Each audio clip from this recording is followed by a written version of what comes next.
Olá, bem-vindo à nossa quarta aula.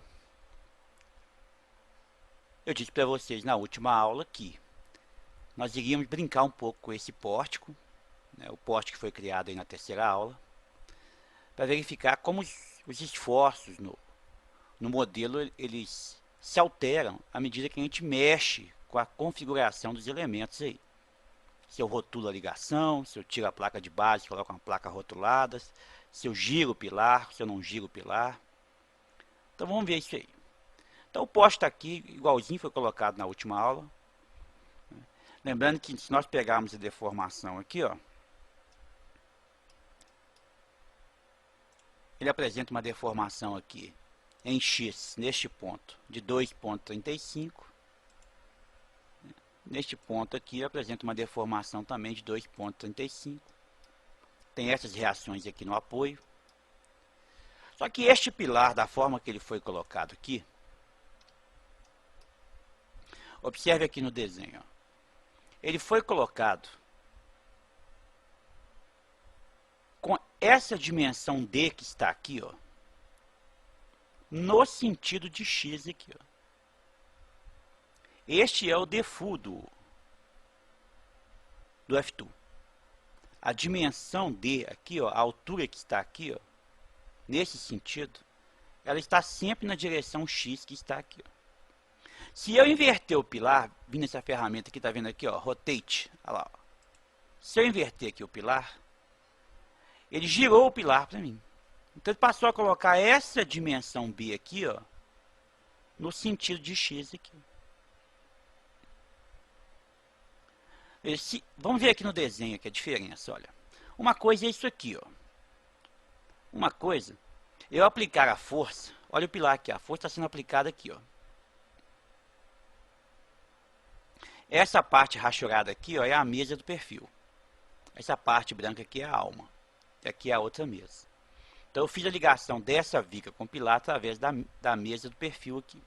E apliquei a carga aqui. Então a carga está tentando girar esse pilar aqui, ó, em torno do eixo de maior inércia dele. Observe bem aqui, ó. Esse é o eixo de maior inércia do pilar. Deixa eu pegar o eixo aqui, ó.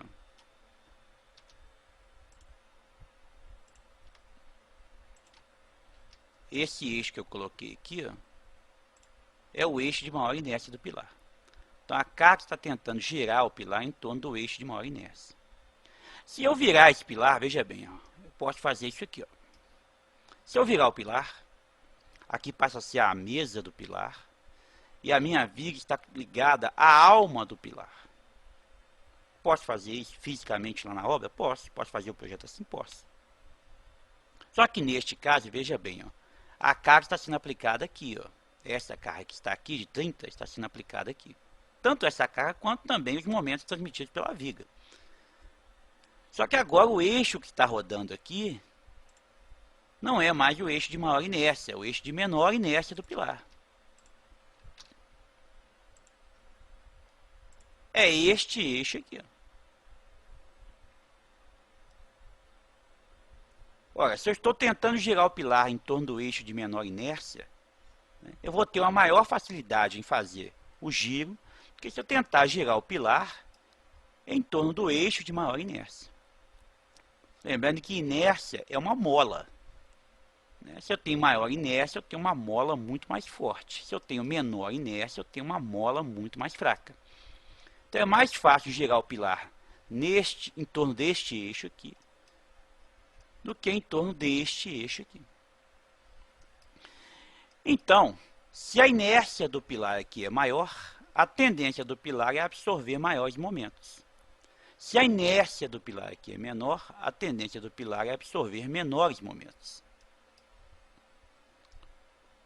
Obviamente, neste caso aqui, eu vou ter menores deslocamentos do pórtico. Neste caso aqui, eu vou ter maiores deslocamentos no pórtico. Vamos ver aqui no F2, ó.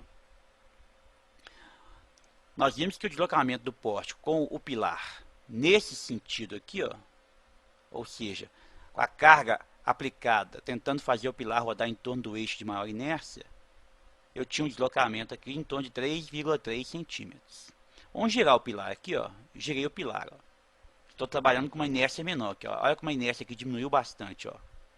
Vou pôr aqui na condição normal, ó. 1190 a inércia. Quando eu giro ele aqui, ó, a inércia cai para 386. Vamos colocar assim, vamos rodar, ó.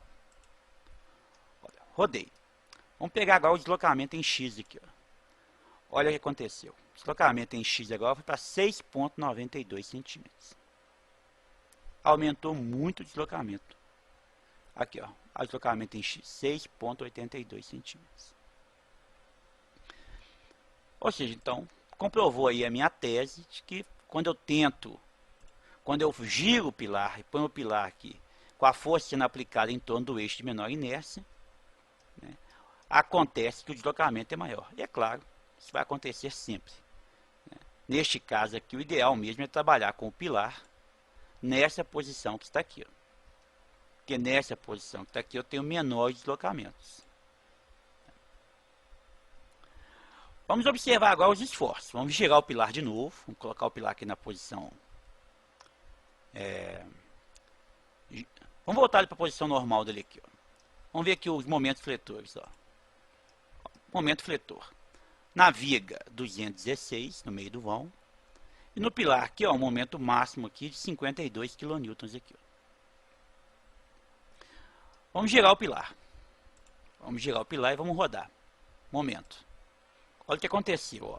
Aumentou o momento positivo na viga e diminuiu o momento no pilar.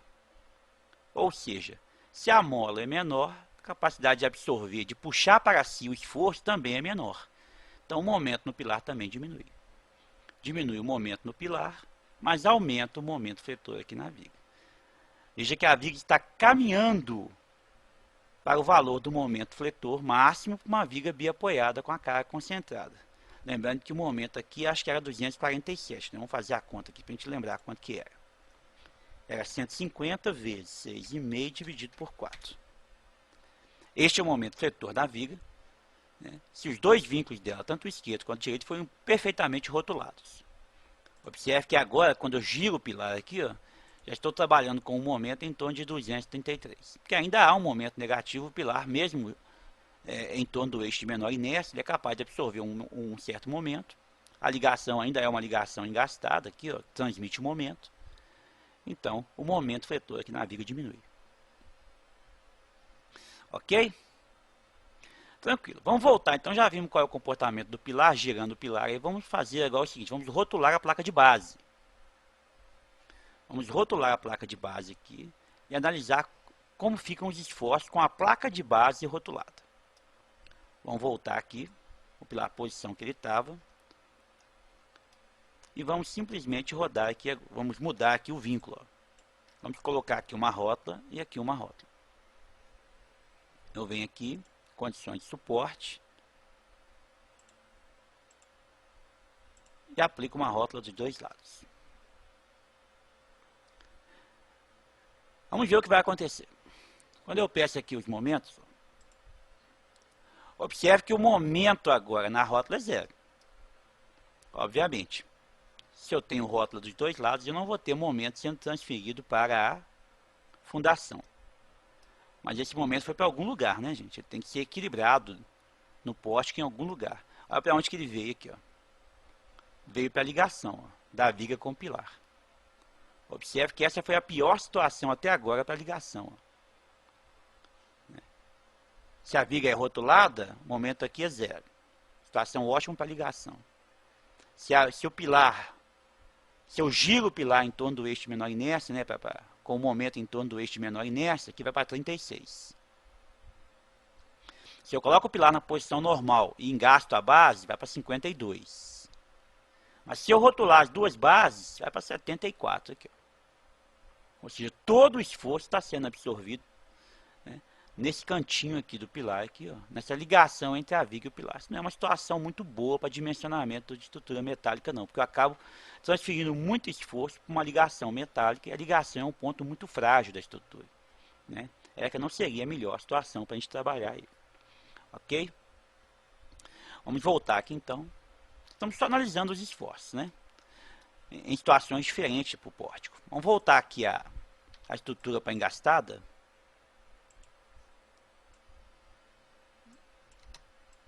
Voltar aqui a placa de base engastada. Ok, já engastei aqui. E vou fazer outra coisa. Eu vou rotular, vou fazer uma rótula perfeita na transferência aqui, na ligação aqui, ó, entre a viga e o pilar. Vou criar uma rótula neste ponto aqui e vou criar uma rótula neste ponto aqui. Como é que eu faço isso? Eu tenho que liberar o vínculo. Olha, se eu clicar aqui nessa barra, ó, eu venho aqui nessa ferramenta aqui, ó, olha lá, liberar a rotação, e clico nela. Quando eu clico, ele libera para mim aqui uma janelinha. Ó. Onde é que eu quero liberar? Eu quero liberar de um lado, dos dois lados. Né? Eu quero reengastar o sistema. Se estiver liberado, eu posso voltar ele para um sistema engastado. Eu vou liberar para esse lado de cá. Ó. Eu vou clicar aqui e vou aplicar. Veja que ele criou uma bolinha aqui. Ó. Ele criou uma rótula. Essa viga agora está ligada a este pilar aqui através de uma rótula. Vamos fazer o mesmo com o lado de cá. Lado de cá, se aqui é o início da seção e aqui é o final do meu elemento de barra, então eu vou usar o de baixo aqui. Ó. E vou aplicar. Olha lá. Rotulou o outro lado também. Pronto. Criei uma rótula de um lado, criei uma rótula de outro. Quando eu pedir um momento aqui agora, o momento no meio da viga tem que ser o momento máximo, aquele momento para a viga biapoiada, rotulada com uma carga no centro. Vamos ver? Olha lá. Olha o momento aqui. 243,75. Voltou a ser o momento correto. Observe que agora este pilar de cá pegou um momento, transmite o momento apenas aqui embaixo na ligação, da fundação, e este pilar aqui também. Ó. E eles são iguais. Ó. Observe que das três configurações que nós vimos, né, essa configuração aqui, ó, é uma configuração ideal para trabalhar. Pelo menos eu gosto de trabalhar com ela. Porque é muito comum a gente fazer a base engastada, tanto na estrutura de concreto quanto na estrutura de aço. É muito comum fazer a base engastada. E é prudente evitar transferir momentos através de ligações metálicas. Não só na estrutura de aço, como também na estrutura de concreto. Se você puder evitar de ficar transferindo momento através da ligação da viga com o pilar, é melhor. Porque é uma região em que normalmente você não tem uma certeza de que os esforços estão sendo transmitidos da forma que foi definido no programa, definido no modelo estrutural. É muito difícil você criar, por exemplo, no concreto armado, por exemplo, uma rótula perfeita ou engaste perfeito. O mesmo também acontece na estrutura metálica. É muito difícil você garantir que aqui é uma rótula perfeita ou que é um engaste perfeito. Né? Então é preferível verificar a viga, neste caso, deste tipo de pórtico aqui, como se fosse uma viga biapoiada. Eu não vou errar nunca, neste caso aqui eu não vou errar nunca. E transferir esse momento aqui para o pilar aqui, ó, através da ligação com a placa de base, que também é muito fácil fazer uma placa de base que absorva esse momento aqui. Ok? Então nós brincamos aí com o pórtico, né? Fizemos algumas situações de rotular, de girar o pilar para você entender como é que funciona. Na próxima aula nós vamos voltar para a estrutura de concreto. Vamos pegar esse mesmo pórtico e vamos incrementar esse pórtico, colocar mais um andar nele. E trabalhar também com uma viga hiperestática também. Para verificar aí os esforços em uma estrutura um pouco mais complexa do que essa. Aguardo vocês então na quinta aula de F2. Um abraço e até lá.